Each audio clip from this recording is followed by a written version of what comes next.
جہاں ڈاکٹر نذیر احمد انعام دینے گئے وہاں اس سے بڑا انعام کوئی نہیں کیا کہ وہ عارفہ سے کہیں گے مت سمجھیے گا کہ وہ صرف سر پہ چڑھاتے تھے، انہیں طبیعت صاف کرنا بھی بہت اچھی آتی تھی، اور میں اس بات کا اعتراف کروں گی کہ اتنے سلیقے سے بات کہنا طبیعت صاف کرنے کے لیے شاید میں نے ان سے ہی سیکھا۔ ایک صاحب وہ برآمدے سے اتر رہے تھے تو ایک صاحب ان کے دفتر کی سیڑھیاں چڑھ رہے تھے، کہنے لگے میں آپ سے ملنے آیا ہوں۔ ان کا اچھا وقت لیا تھا آپ سے؟ ان کا اچھا کون سا وقت لیا تھا؟ کہنے لگے 11:30 بجے۔ کہنے لگے اب تو بڑی منحوس گھڑی ہے 12 بجے۔ ان سے نہیں کہا کہ آپ کیا نحوست کر کے آئے ہیں گھڑی کو، اور اس سے بڑی بات اچھا ایک بات اور جو مجھے بہت اچھی لگتی ہے کہ قبل از مسیح کے جتنے طالب علم میری طرح تھے سب کے سب غریب غربا تھے۔ اس زمانے میں عام طور سے غریب غربائی ہوتے ہیں، سب کے سب غریب، وہ جو بعد میں بہت بڑے بڑے 30 مار خاں میرے پیارے دوست CSP آفیسرز ہوئے، یہ ہوئے وہ ہوئے۔ ظفر الطاف جو پاکستان کی کرکٹ ٹیم کے کھلاڑی بھی ہوئے، بہت زبردست سول سرونٹ تھے اور انہوں نے بہت نام کمایا ایگریکلچر میں کام کر کے، زراعت میں۔ وہ آتے تو کہتے تھے عارفہ 4 آنے دے دو اللہ کے لیے، 3 دن سے سگریٹ نہیں پیا۔ گھر میں پیسے مانگنے کی اجازت نہیں تھی، اس وقت پیسے مانگنے کی اجازت ہی نہیں تھی کہیں بھی۔ اللہ اسلامک آئیڈیالوجی کونسل کے مولانا شیرانی کو خوش رکھے، 2-3 سال پہلے انہوں نے ساری مشکل حل کر دی۔ ایک میٹنگ میں وہ بھی تھے اور میں اپنی خوش نصیبی یا بد نصیبی سے پتہ نہیں میں ایسی میٹنگ میں کیوں ہو جاتی ہوں۔ انہوں نے کھڑے ہو کے ارشاد کیا لوگوں سے کہ جب سرکاری افسر آپ کا کام کرتا ہے اور آپ سے کچھ مانگتا ہے، طلب کرتا ہے تو اس کو دیجیے، ضرور دیجیے، آپ لوگ ہچکچاتے کیوں؟ خیر اس کے بعد ان کی باتیں ان کی داڑھی سے بڑی ہو گئی تو میں نے ہاتھ اٹھایا، بہت خوش ہوئے، بولی میں کہ مولانا میں آپ کی بے حد ممنون ہوں، آپ نے آج مجھے بالکل شاد آباد کر دیا، میرے دل کی الجھن ہی ختم ہو گئی۔ اچھا کیا ہوا؟ آپ نے کہا کہ کام نہ کرنے کی تنخواہ اور کام کرنے کی رشوت، اب الجھن کیا؟ میرے دماغ میں الجھن تھی کہ انہیں اس کام کے کرنے کا معاوضہ ملتا ہے، مگر معاوضہ ملتا ہے صرف یہاں آ کے تشریف رکھنے کا، باقی معاوضے کی ضرورت نہیں۔ ایسے ڈاکٹر نذیر احمد، اب کیا بیوروکریسی کا حال ہے، اس وقت کی بیوروکریسی کا حال سنیے۔ 1963 کی بات کر رہے ہیں، چیف سیکرٹری پنجاب جو اپنی طرف سے توپوں کی توپ چیز ہوتا ہے، وہ ڈاکٹر صاحب کو فون کرتا ہے ان کے PA کے تھرو، ڈائریکٹ فون نہیں کرتا، وہ کہتا ہے ڈاکٹر صاحب میں فلانا عرض کر رہا ہوں اور آپ سے اجازت چاہیے تھی، کسی وقت کسی دن اگر مجھے 10 منٹ مل جائیں آپ سے ضروری بات کریں۔ چیف سیکرٹری، کیا بات، چیف سیکرٹری، اس میں اس چیف سیکرٹری کو وہ چھوٹے نہیں ہوئے، وہ بڑے ہو گئے، وہ چھوٹے نہیں ہوئے چیف سیکرٹری، ایک ڈاکٹر نذیر احمد صاحب جیسے شخص سے وقت لے کے۔ ڈاکٹر نذیر احمد صوفی باصفا تھے، صوفی با عمل تھے، صحیح، بالکل صحیح ہے، ظاہر نہیں ہونے دیا کبھی۔ ایک دفعہ جو داتا دربار کے باہر جگہ ہے وہاں ایک شامیانہ لگتا تھا اور اس میں فلمیں دکھائی جاتی تھی اور اس کا نام کچی ٹاکی تھا۔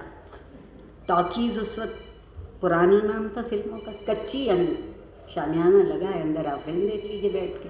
وہاں فلم دیکھنے کا بہت مزہ آتا تھا، جب کہیں رومانس کی گھڑی آتی تھی تو آواز آتی تھی لے لو گنیریاں، ہیرو جیسے ہی ہیروئن کے قریب آیا کسی کو کچھ نہ کچھ بیچنے کا خیال آتا، ابھی بھی آتا ہے، اب قیمت اور طرح لگتی ہے۔ اچھا وہاں پتہ چلا کہ ایک محفل ہے قوالی کی، اور اچھے زمانے تھے وہ، سارا معاشرہ آپ کی تربیت کرتا تھا اور سارا معاشرہ آپ کو اپنی پناہ میں رکھتا تھا، کیا کہنا، اس لیے کہیں جانے میں ڈر نہیں لگتا تھا، خوف نہیں آتا تھا کہ اگر بزبان پنجابی آپ نے بندے کے پتر کا سا سلوک کیا تو آپ سے کچھ نہیں کہا جائے، اور اگر آپ اس سلوک کو بھول گئے تو پھر آپ کے ساتھ وہ ہوگی کہ آپ سات مسئلے آپ کی یاد رکھیں۔ کیا کہنا۔ اچھا وہاں بہت اچھی قوالی ہو رہی، اور سب سے زیادہ لطف آیا جب پنجابی کا صوفیانہ کلام، ہم لوگ اس سے ناشنا ہو گئے۔ یہ بات میں بہت افسوس اور دکھ سے کہہ رہی ہوں کہ اس ملک میں تباہی ہو گئی جس دن سے مسجد جیت گئی اور خانقاہ ہار گئی۔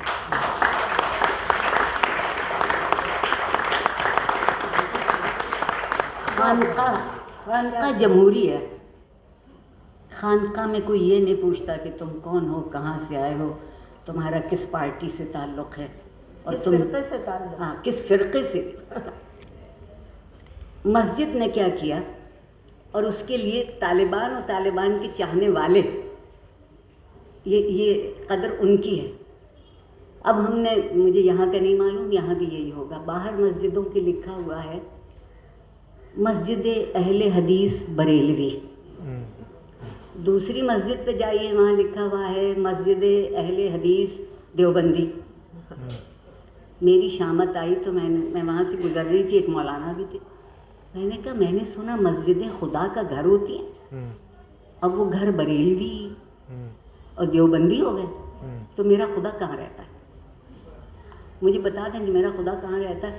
ہم تو اس کے سامنے مسجد کو خدا کا گھر سمجھ کے سجدہ کرنے جاتے تھے، نہ بریلویوں کا سجدہ تھا نہ دیوبندیوں کا سجدہ تھا، مگر وہ سجدے ہوئے اور ہم آج تک دیتے چلے آ رہے ہیں، اور اس میں انہوں نے ایک اور سجدہ کر لیا، سیاست کے آگے جھک گئے۔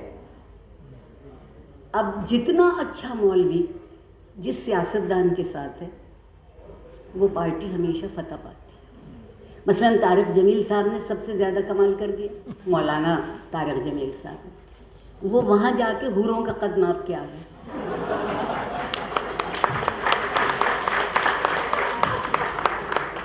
کچھ اور تو ناپا یا نہ ناپا، اپنا نامہ اعمال ناپا یا نہ ناپا، وہ تلقین ناپی یا نہ ناپی جو مجھے دی ہے، وہ صدا نہیں سنی، وہ کبھی ناپی یا نہ ناپی، یہ ناپ آئے کہ حور 127 فٹ کی ہوتی ہے۔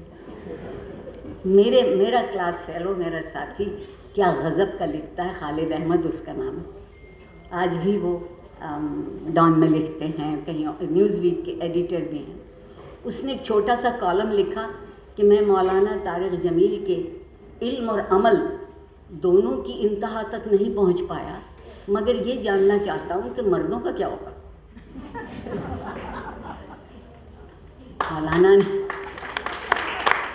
مولانا نے فوراً دوسرے دن اپنے بیان میں فرمایا کہ جب مرد ان کو خوش آمدید کہنے کو کھڑے ہوں گے تو وہ بھی 130 فٹ کے ہو جائیں گے۔ میں ڈاکٹر نذیر احمد کے قدموں پہ سر جھکانے کو تیار کیوں نہ ہوں؟ انہوں نے مجھ سے یہ کہا تھا کہ سوائے اللہ اور سوائے رسول کہیں تمہاری آنکھ بھی نہیں جھکنا چاہیے، سر تو بہت بڑی بات ہے۔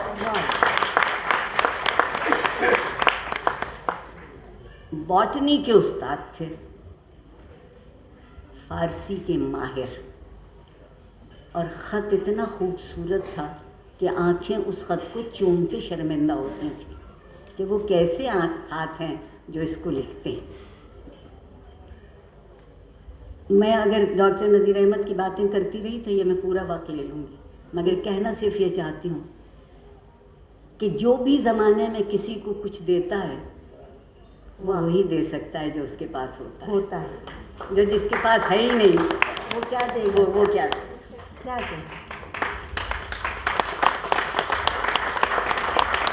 ہمارا مشکل یہ ہے کہ میں مشاعروں کا حال یہ ہوتا ہے کہ جان بوجھ کے مطلب اچھے شاعر کو بہت بعد میں پڑھواتے ہیں کہ برے برے شاعر پہلے پڑھ لیں، کیونکہ اچھا شاعر اگر پڑھ لے گا تو پھر برے شاعروں کیا ہوگا، ان کون سنے.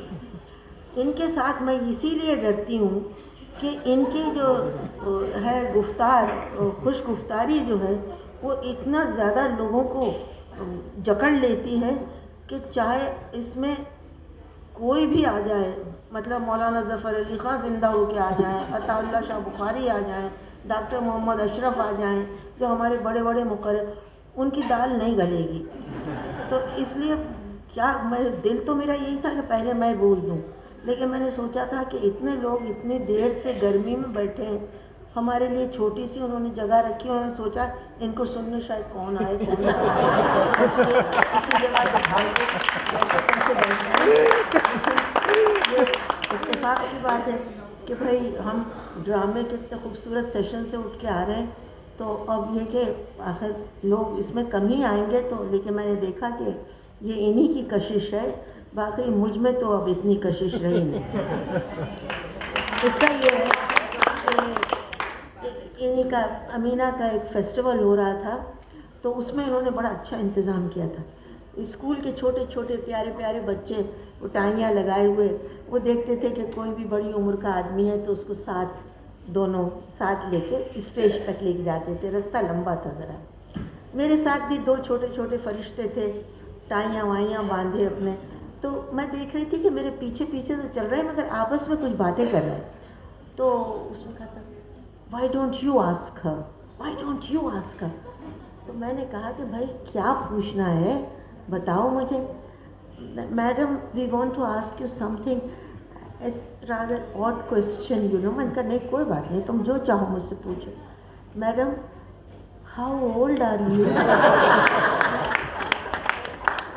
میں نے کہا کہ بیٹا آئی ایم 150. اس نے کہا اوکے، ذرا پیچھے ہو گیا. جو ذرا چھوٹا تھا اس نے آہستہ سے کہا شی از لائنگ. تو میں نے کہا کہ کیا بات ہے بیٹا؟ آئی ایم ناٹ لائنگ بیٹا، میں صحیح کہ. اس نے کہا no she is lying, she can't be 150. تو میں نے کہا then what do you think how old I am? Must be 100. تو یہ چیزیں ہو جاتی ہیں چھوٹی چھوٹی زندگی میں، جو واقعات یاد رہ جاتے ہیں. تو بڑے لوگوں سے ملنا اور بڑے لوگوں کو دیکھنا اور ان سے بات کرنا.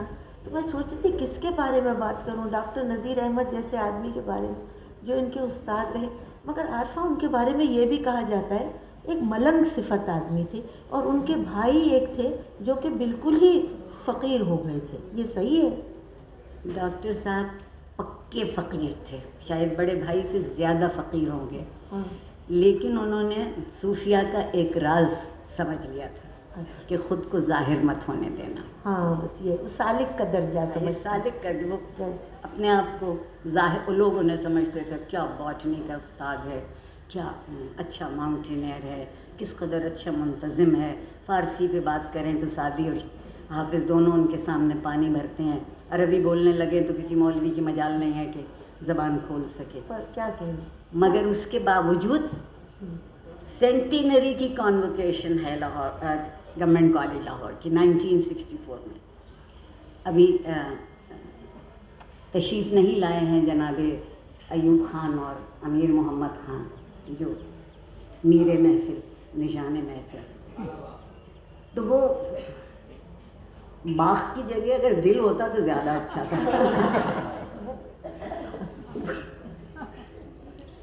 ان سے جا کے مائک والے نے کہا کہ ڈاکٹر صاحب ذرا اپنا مائک ٹیسٹ کر لیجیے. ڈاکٹر صاحب نے مائک ٹیسٹ کیا. السلام علیکم، یہ دیکھو میں نے یہ کرتا پہنا ہے، یہ رات کو میں نے بھگو دیا تھا، صبح میں نے دھویا، اسے استری سے پہن لے کتنا اچھا لگا.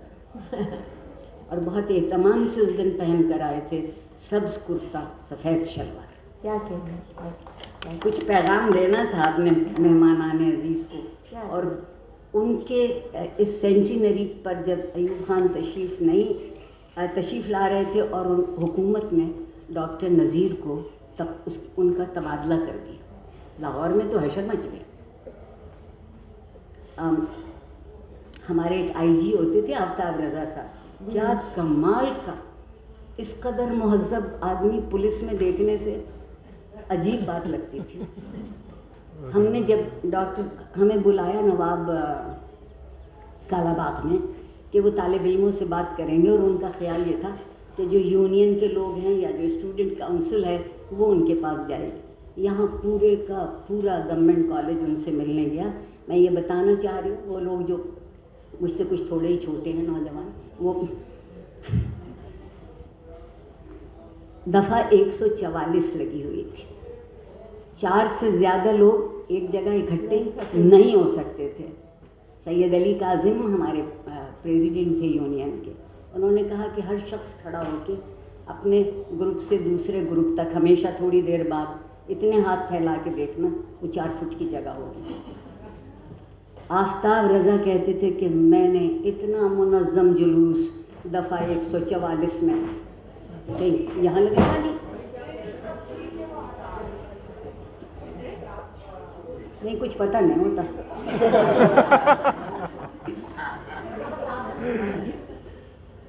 کوئی بات نہیں. دفعہ 144 میں، اور اس کا ایک سرا گورنمنٹ ہاؤس کے گورنر ہاؤس کے دروازے پہ تھا اور دوسرا گورنمنٹ کالج کے. 2 گھنٹے انہوں نے پہلے ہمیں ڈانٹ پٹائی، یہ کیا ہم آخر میں بولے دیکھیے آپ کانوکیشن ہو جانے دیجیے، ہم وعدہ کرتے ہیں کہ ڈاکٹر صاحب آپ کے پاس آ جائیں. انہوں نے کہا ہماری گزارش ہے کہ جب ڈاکٹر صاحب آ جائیں گے تو کانوکیشن بھی ہو جائے گی. کیا کہیں، بالکل خاموشی.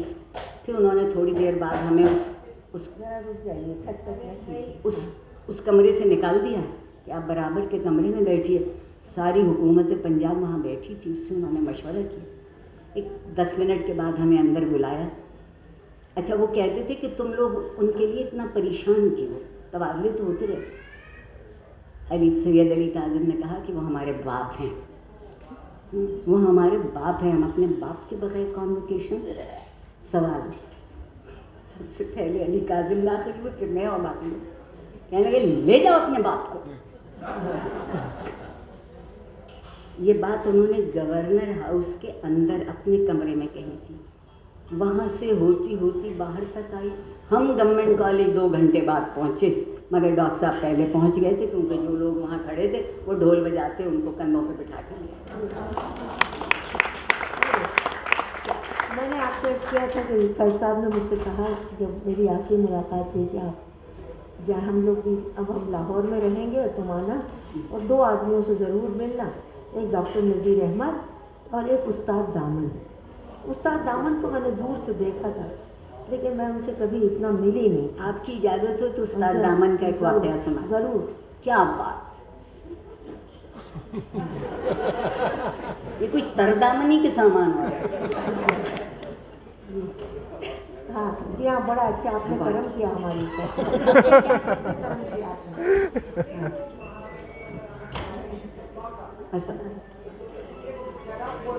استاد دامن صاحب کے پاس بس جس جگہ پہ میں اور زہرا آپا بیٹھے بس اتنا ایک کمرہ تھا پرانے شہر میں، اور وہی ان کی دنیا تھی.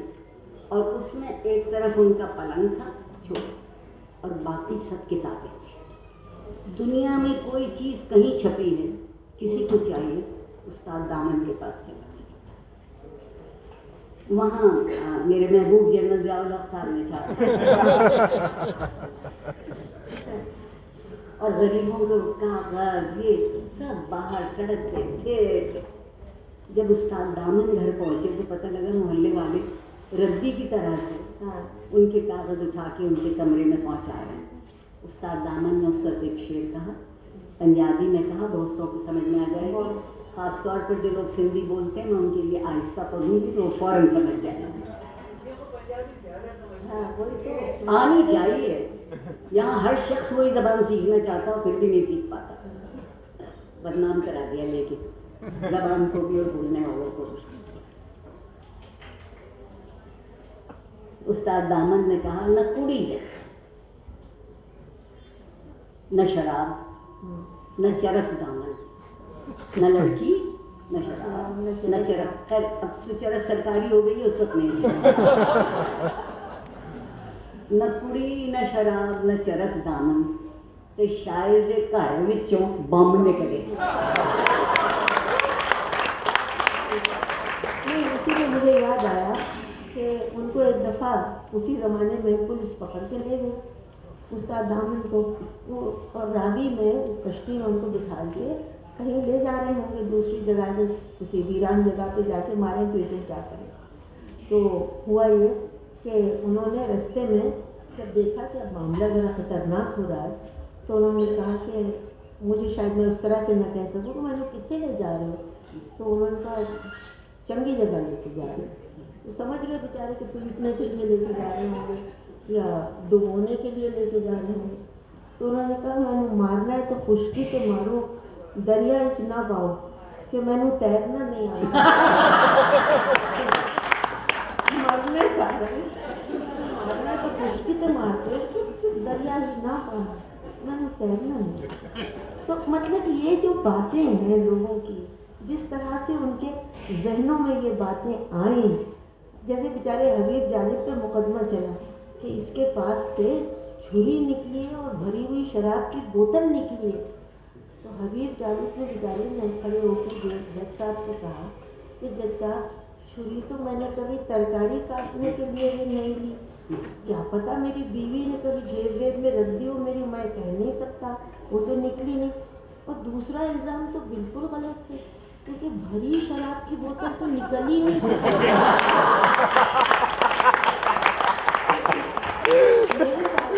بھری شراب کی بوتل نکل ہی نہیں سکتی.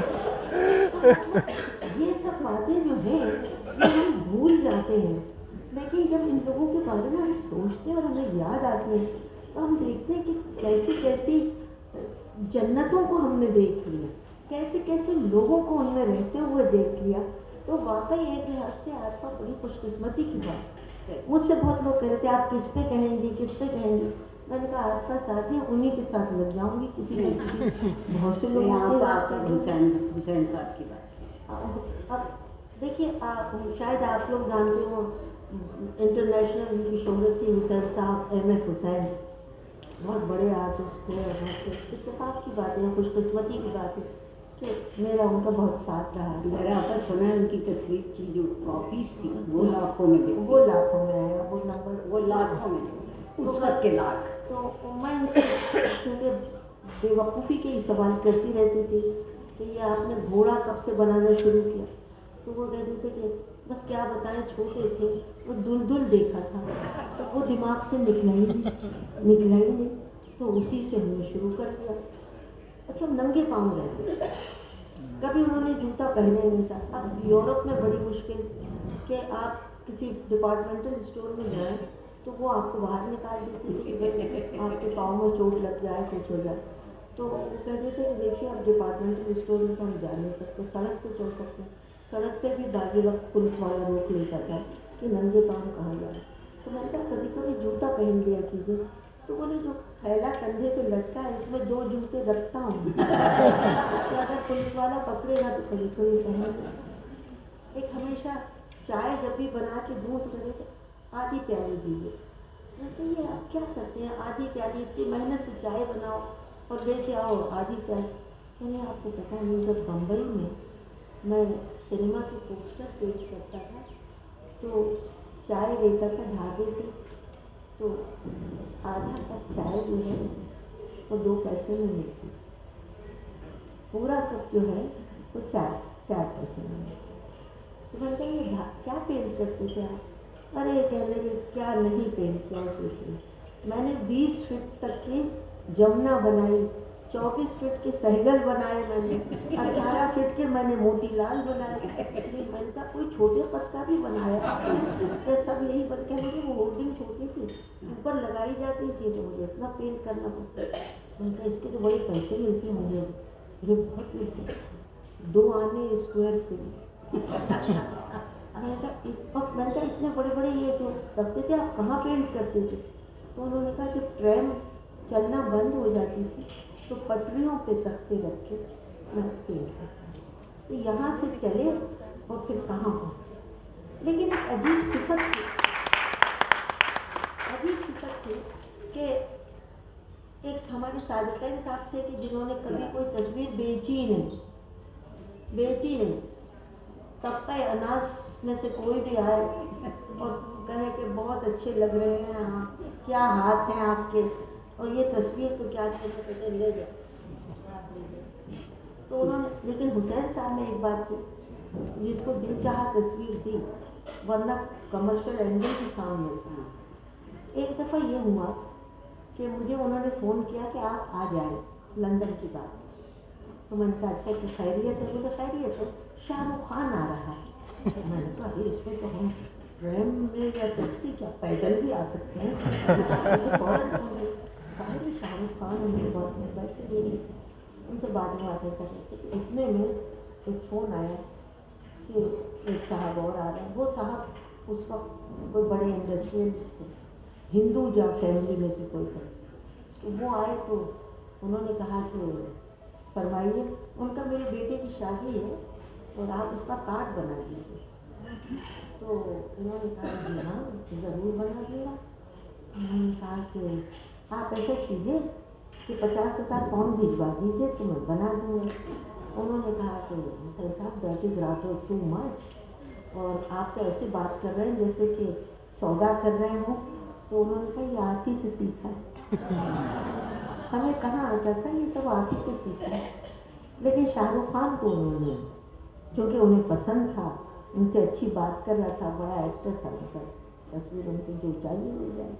تو اس طرح کے لوگ بڑے عجیب ہوتے ہیں. میں نے کہا یہ ننگے پاؤں آپ کیوں چلتے ہیں؟ کہنے میں 15-16 سال کی عمر سے ننگے پاؤں چلتا ہوں. میں نے کہا کیوں؟ تو کہنے کہ میرا ایک بہت عزیز دوست تھا, ہندو تھا, اس کے ڈیتھ ہو گئی. ہم سب اسے گئے جلانے کے لیے. تو جب میں نے دیکھا کہ سب لوگوں نے باہر اپنے جوتے اتار دیے, اور جب وہ چتا خاموش ہو گئی تو ہم واپس آئے. پھر اس کے بعد سے میں نے جوتا نہیں پہنا, اس کے بعد سے میں نے جوتا نہیں پہنا. تو یہ سب باتیں ہیں بیٹا, چھوٹی چھوٹی باتیں ہیں بڑے آدمیوں کی. ہم جب یہ چھوٹی چھوٹی باتیں یاد کرتے ہیں تو ہمیں ایک احساس ہوتا ہے کہ اس زمانے کے بڑے بھی شاید بڑے تھے. حسین صاحب کے ساتھ بھارت میں بڑی زیادتیاں ہوئی ہندوستان میں, جنہوں نے آخری دم تک یہ طے کیا تھا کہ میں اپنا ملک نہیں چھوڑوں گا چاہے کچھ بھی ہو. لیکن ایک مذہب کے جنون نے ان کے ساتھ بڑی زیادتیاں کی, اور آخر میں جس دن انہوں نے اپنا انڈین پاسپورٹ سرنڈر کیا, عارفہ وہ میرے گھر آئے اور ان کی آنکھوں سے آنسو بہے. انہوں نے کہا آپ نے اپنے آپ کو قتل کر کے آیا, آج میں اپنے آپ کو قتل کر, اس لیے کہ اتنی زیادتی ان کے سر کی قیمت لگا دی تھی. سر کی قیمت ہندوستان میں لگ گئی.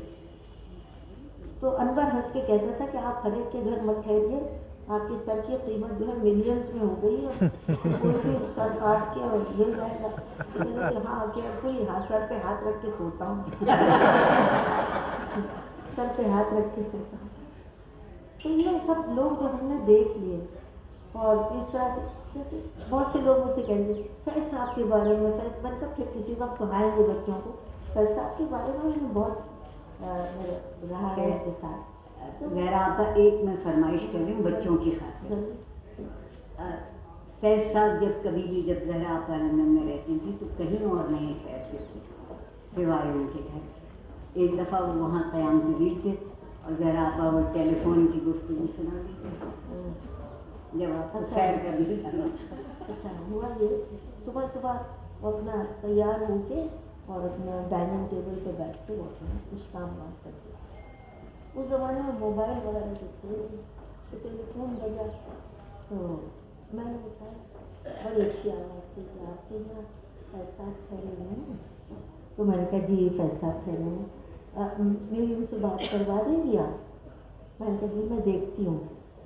میں نے اس پہ ہاتھ رکھا, میں نے کہا فیض صاحب کون ہے؟ کون ہے؟ میں نے کہا جی زنانی سواری. بھائی ابھی آتے ہیں, آ گئے ہلو جی آئیے آئیے ضرور آئیے, ہم گھر پر ہیں. اس سے پہلے یہ ہوتا تھا روٹین کہ وہ تیار ہو کے بیٹھتے تھے تو میں تھوڑی دیر کے لیے اپنے کتاب لے کے نیچے ٹہلنے چلی جاتی. ہائیڈ پارک قریب تھا، میں گزر کے ہائیڈ پارک چلی جاتی. تو میں نے سب چائے وائے تیار کر کے رکھی ہے. میں نے کہا فیصل میں ابھی ہائیڈ پارک جاؤں کہ نہ جاؤں، کیونکہ وہ آنے والی ہیں جو آپ سے ملنا چاہتی ہیں. بولے نہیں نہیں تم جاؤ، ایسی کوئی بات نہیں، وہ آ رہی ہیں ہم سے مل لیں گے. ٹھیک. میں نکلی ہوں باہر تو وہ کہیں قریب ہی تھی، تو ہمارے گھر کی جو لفٹ تھی وہ سامنے آئی، دروازہ کھلا، وہ خاتون اندر آئی تو میں نے دیکھا کہ فیض صاحب سے سینئر ہی تھی. تو اب کیا کریں، خیر رستے میں فیض صاحب بھی آ گیا تھا. ہم لوگ نیچے ڈرائنگ روم میں بیٹھ گئے، باتیں تھوڑی دیر ہوئی. اس کے بعد فیض صاحب نے کہا کہ اچھا اب آپ لوگ باتیں کیجیے، ہم ذرا ہائیڈ پارک ٹہل کے آئے. میں جا رہی تھی ہائیڈ پارک اور ان کو جا رہی تھی میرے ساتھ خود ہائیڈ پارک چلے گئے. اب یہ باتیں یوسفی صاحب کو سنائی. یوسفی صاحب نے اس کو بڑے انداز میں اپنے لکھا. ٹیلی فون پہ ٹیلی فون آ رہے ہیں فیض صاحب کے کہ وہ آپ کو آنا ہے، آپ کو آنا ہے. اب ایک صاحب کو بریڈ فورٹ سے آتے تو سردار جی بیٹھ گئے، صبح سے بیٹھے 3 گھنٹے ہو گئے باتیں کرتے. یہ ہمت باہر آ کے تم آ کے کہو کہ ہمیں کہیں جانا ہے. میں کیسے کہوں فیصل، آپ خود کہتے ہیں بھائی ہم سے اس طرح سے جھوٹ بولا نہیں جاتا. فیصل آپ مجھے دنیا کی سب سے جھوٹی عورت سمجھتے ہیں، میں یہ کہوں بھائی تم ہماری خاطر ان سے کہہ دو ہم تھک رہے ہیں اور سردار جی اپنا کلام سنا رہے ہیں. اچھا میں کہتی ہوں کہ فیصل آپ کو کہیں جانا ہے، آپ شاید بھول گئے. بولے اچھا. میں نے کہا فون آیا تھا. میں نے اپنی طرف سے جھوٹ کو بڑا سجا کے پیش کیا. میں نے کہا فون آیا تھا آپ کو کہیں جانا. اچھا پھر فون آیا، ہمیں تو گھنٹی کی آواز نہیں.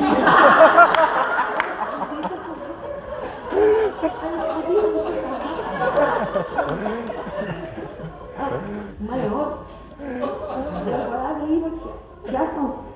اتنا مجھے اس وقت غصہ آیا کہ بھائی ایک تو کہا کہ ہم سے جھوٹ نہیں بولا جاتا، اور جب میں نے جھوٹ تیار کر کے پیش کیا تو کہہ رہے ہمیں گھنٹی کی آواز نہیں. تو یہ سب باتیں ہیں جو ہم لوگ پتہ نہیں وقت ہمارے پاس کتنا ہے. تھوڑی سی دیر ہے میں فیض صاحب کا ذکر آپ کے ساتھ کروں. اب وہ ہمارے کوئی وہ بھی نہیں ہے جو کھڑا ہو پہلے بار. وہ کھڑے ہیں، وہ کھڑے ہیں. وہ ہماری دفعہ گھڑی آہستہ چلتی ہے.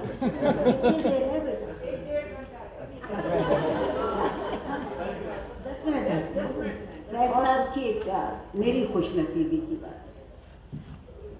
میں امریکہ پڑھنے گئی، 1 سال میرا وہاں گزرنے کو تھا. 1 سال ابھی نہیں گزرا.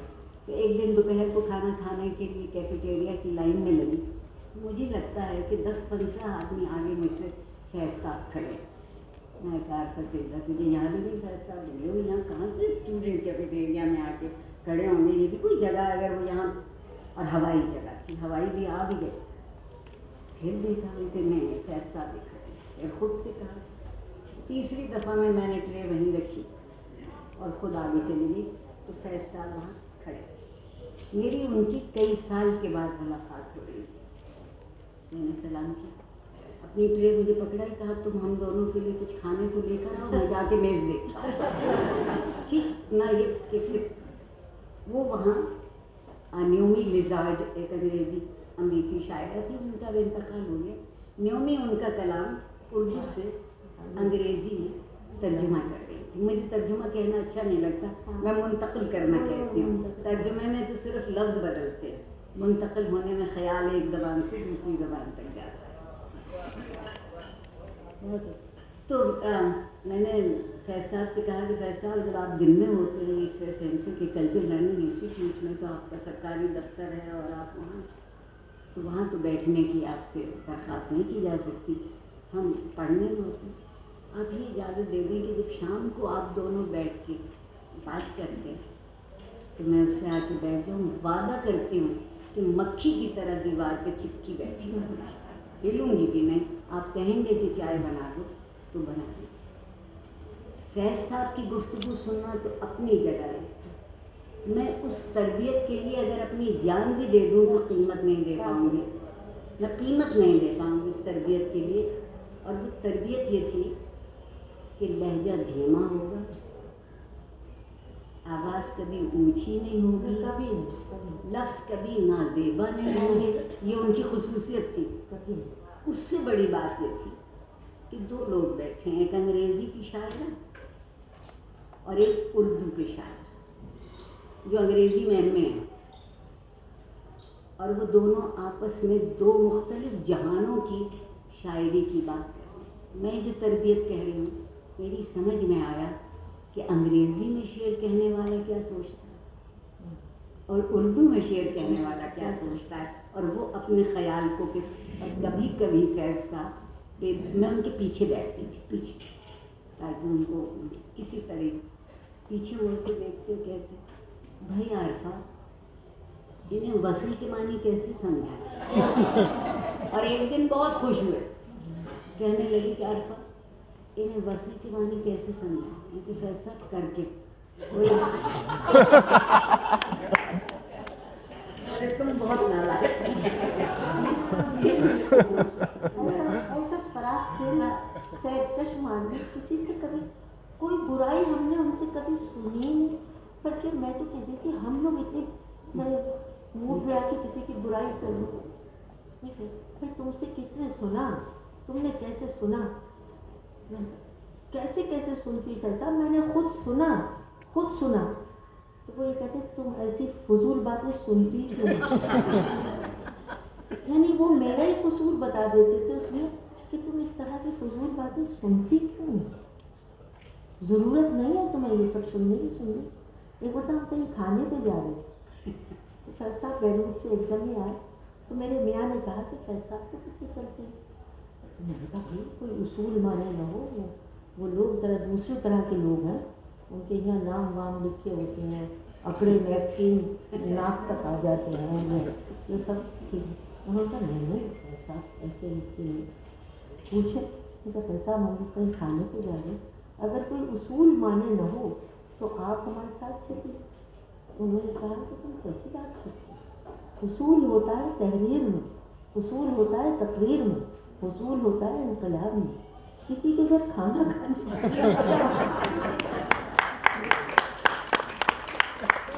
جو میں تربیت کی بات کر رہی ہوں, پہلے فیض صاحب کا ایک واقعہ سناؤں. احمد ندیم قاسمی صاحب نے نہ جانے کس رو میں ایک مضمون لکھا, آپ میں سے بہت سو نے دیکھا ہوگا, اور وہ فیض صاحب سے خوش نہیں.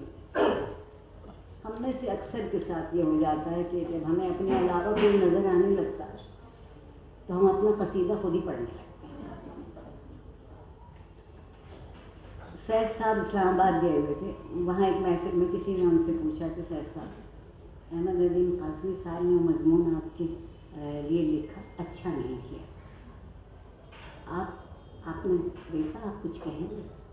فیض صاحب نے کہا کہ اس وقت احمد ندیم یہاں موجود نہیں ہے, اور اگر میں کچھ کہوں گا تو غیبت ایسے بڑے لوگ کہ کبھی میں نے کہ کوئی آ جائے, کوئی کچھ کہے, کبھی کسی ہاں بھائی ٹھیک ہے, اچھا لکھ رہے ہیں آپ, کوشش کیجیے, ماشاء اللہ اور اچھا لکھیں گے, آپ لکھتے رہیے. کبھی یہ نہیں کہ یہ چیز خراب ہے, وہ چیز خراب ہے. بالکل جو بھی گزرے بھائی, میں کہہ رہی ہوں میں نے اتنا صبر ضبط اور اتنا, یعنی ایک طرح کی عجیب و غریب مہربانی کی کیفیت میں نے دیکھی کہ لوگ ان سے کس طرح سے محبت کرتے. ایک مرتبہ دیر میں آئے, میں پریشان کہ کہاں رہ گئے, کیا ہو گیا. بولے بھائی آئے تو کہنے کے بھائی معاف کرنا, تم لوگوں کو تکلیف ہوئی. وہ اصل میں ہمیں ہمارے ایک سیالکوٹ کے پرانے ہمارے خاندان کے جانے والے مل گئے. انہوں نے کہا ارے فیض صاحب آج میری بچی کا نکاح ہے, تو آپ میرے ساتھ چلیے اور آپ ہی نکاح پڑھا دیجیے. تو میں نے کہا یہ کام بھی آتا فیض صاحب آپ کو. انہوں نے کہا بھائی ہم نے بہت نکاح پڑھائے ہیں, سب نے گاؤں کے میں بھی پڑھا ہے اور لاہور میں بھی ہم نے پڑھا ہے, اور ہمیں آتا ہے. بھائی یہ ایک نیا پہلو میری سمجھ میں آیا کہ نکاح پڑھانے چلے گئے. مطلب یہ کہ کسی میں پڑھ رہی تھی کہ کسی نے ان سے پوچھا سختی سے کہ خدا کے بارے میں آپ کو کیا خیال ہے. تو اس نے تو اس لیے پوچھا تھا, پوچھنے والے نے کہ کوئی معاملہ آگے بڑھے, کچھ آگ لگے کہیں. انہوں نے کہا ہمارا وہ شاعر ہے جو مولانا روم کا تھا. انہوں نے کہا مولانا روم کا کیا خیال ہے؟ ان کا خدا انسان کے اندر رہتا ہے, ہر سانس میں رہتا ہے. تو مطلب یہ خیالات میں جو یہاں نوجوان موجود ہیں خاص طور پر ان سے ایک بات کہوں گی, اور جو مجھ سے کچھ کم نوجوان ہیں یا جو مجھ سے کچھ زیادہ نوجوان ہیں ان سے بھی ایک بات کہوں گی کہ یہ سب باتیں ایک ایسے معاشرے میں روا تھی جہاں مکالمے کا دستور جہاں مکالمے کا دستور تھا. سوال پوچھتے ڈرنے لگتا تھا, سوال جواب انہیں جواب دیتے ڈرنے لگتا تھا, اور اس سوال و جواب سے زندگی کی تربیت ہوتی تھی. ہم لوگ یہ سمجھتے ہیں, میری عمر کے نوجوان سمجھتے ہیں کہ ہماری بات پرانی ہوئی. آپ کی عمر کے نوجوان سمجھتے ہیں کہ ان کو کیا آتا ہے. بالکل صحیح. ان کو کیا آتا ہے, کہاں سے کہاں. گفتگو بات چیت بہت اہم چیز ہے دنیا میں. مکالمے کے بغیر کوئی معاشرہ آج تک سوائے زوال کے کسی دوسری طرف نہیں. گونگے معاشروں میں دھمکیاں دی جاتی ہیں, بولتے معاشروں میں ہمدمی کی جاتی ہے, مشورہ دیا جاتا ہے, گلے سے لگایا جاتا ہے. ہمارے یہاں 3 شخص بہت اہم ہیں, میں, مجھ کو اور میرے لیے. اگر آپ لوگ یہ 3 شخص بھول جائیں تو ہم ابھی بھی ویسے ہی لوگ ہیں. محبت کر سکتے, بہت اچھے, محبت کی بات کر سکتے, محبت کا لہجہ ہمیں آتا ہے, لیکن اب ہم صرف بکری کی زبان بولتے ہیں. میں کیا میری گزارش ہے, مکالمہ شروع کر دیجیے. کچھ دن لوگ خفا ہوں گے, صبر کر دیجیے. بہت بڑی اچھی چیز ہے سر, اتنا کام آتی ہے کہ اس کے مقابلے میں بے صبری ذلیل کرواتی ہے. یہ لفظ جو ہے نا ان کی اپنی جگہ ہیرے موتی کی طرح اہمیت ہوتی ہے. جو لفظ آپ کے, میں آپ کو 3-4 مصرے سنا دوں کہ لفظ پیمان بھی, اظہار بھی, اقرار بھی ہے. لفظ پیمان بھی, اقرار بھی, اظہار بھی ہے. طاقت صبر اگر ہے تو یہ دلدار بھی ہے. اور ہاتھ خالی بھی نہ ہو, ہاتھ خالی ہو جن سے گراں بار بھی ہے. لفظ پیمان بھی, اقرار بھی, اظہار بھی. تو لفظوں سے مت بچیے, گفتگو جاری رکھیے, مکالمے کو جاری رکھیے. شاید آپ کو ادھر سے کچھ جواہر مل جائیں یا شاید آپ کو دوسرے کو موتی دے سکیں. یہ لین دین جاری رہنا چاہیے. جیسے کہ ابھی عارفہ نے کہا کہ گونگوں کی کوئی معیار ہی نہیں ہوتا. تو یہ ویسے تو موبائل فون اب زندگی کی حقیقت ہے, لیکن اس منحوس ایجاد نے بھی ہماری کمیونیکیشن کو بری طرح سے مجروح کیا. میں ایک پرانا پاکی استاد ہوں اور آج بھی پڑھاتی ہوں. اپنے شاگردوں سے کہتی ہوں کہ میری نسل آکسیجن پہ زندہ رہتی تھی, تم لوگوں کی نسل اس جان عالم کے طوطے پہ زندہ ہے. جیسے تم ہتھیلی پر لیے پھرتے ہو, 24 میں سے 23 گھنٹے وہ یہ پوچھتے ہیں واٹس ایپ